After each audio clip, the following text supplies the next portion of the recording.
सनाम को जोहार इन छोटो लाल गमके और आपे पे नेला छोटो लाल गमके यूट्यूब चैनल तीन दो बन चेरा चिकिरिया हाटिंग को मैंने बर्णो भी बाजन चिकी तो बार हाटिंग रे हाटिंग कना माड़ांग दो आड़ाग चिकी और दोसार दो जपा चिकी और आड़ाग चिकी और वो बार हाटिंग रे हाटिंग कना मिद दो रहा आड़ाग दोसार दो केचेद आड़ाग केचेद रियाग गे आरो उन हाटिंग रे हाटिंग कना और हाड़ केचेद आड़ाग तापु केचेद आड़ाग राड़ा केचेद आड़ाग और जतलेत केचेद आड़ाग जिला नागी खाठो मछाते बोल आलोचना राहा आड़ाग मोचाते आड़ाग जोखा जहाँ को चिकी राहा ओनागे राहा आड़ाग बोल कना माड़ांग थोर रिया जहाँ दो ओ आ ई उ नवा को दो राहा आड़ाग और आ नवा राहा आड़ाग और तेगे एटा और कोई तोपोल इदिया केचेद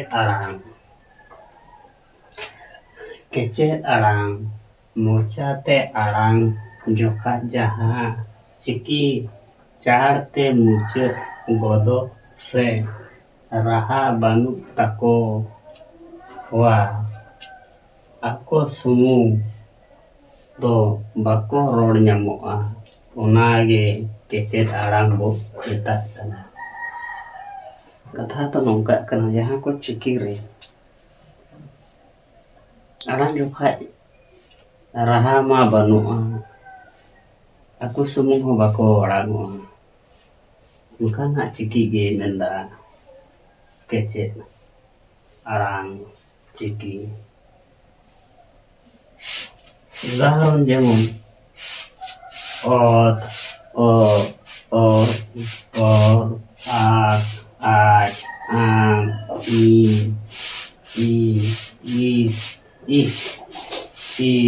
उज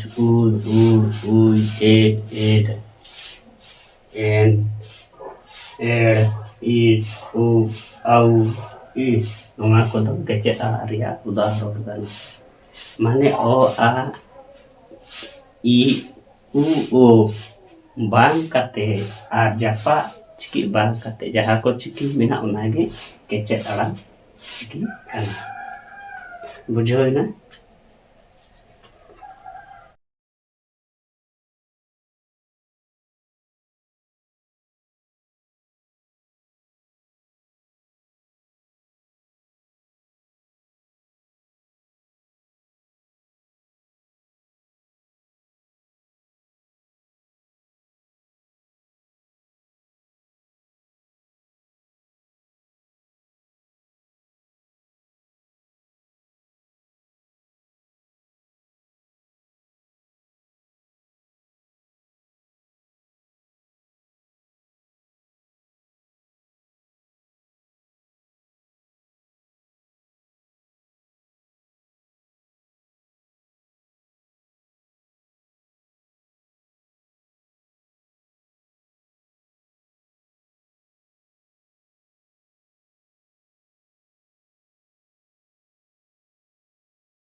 राड़ांग केचेद आड़ांग तो नवा चिकी रोड जोखा दो मोचा रे और मोचा रे तार को गोदवा नाते राड़ांग चिकी आड़ांग बो ताकना मेन दो नवा राड़ांग आड़ांग चिकी आड़ांग जोखा दो मोचा रे आड़ांग माने होय दो मोचा रे तार को राड़ांग दो मोचा रे तार को नाते नवा दो राड़ांग चिकी आड़ांग बो ताक नवा को दो ई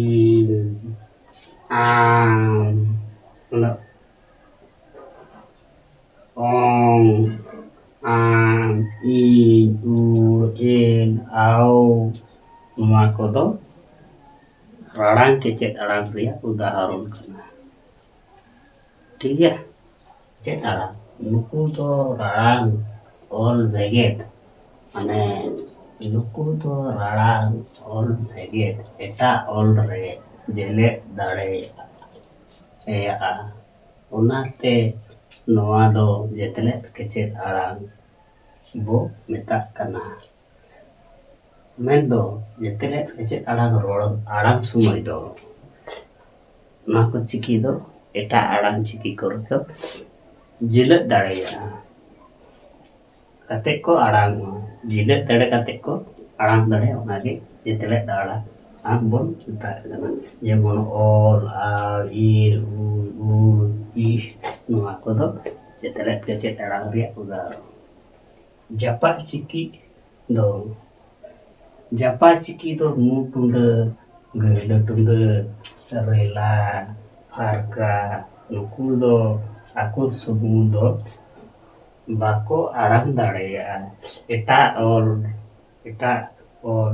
कोरे को जापा काते को आड़ांग नोआ के जापा चिकी दो तो वीडियो चिलका पे वीडियो किया कमेंट करते पे बढ़ाई चुनिया और जहाँ नोआ चैनल रे बोल जपड़ाव कन उनको तो चैनल सब्सक्राइब करते सारे ताहें तबुन पे आतिया क्लास दो नोडे के बोल जीरो सनाम को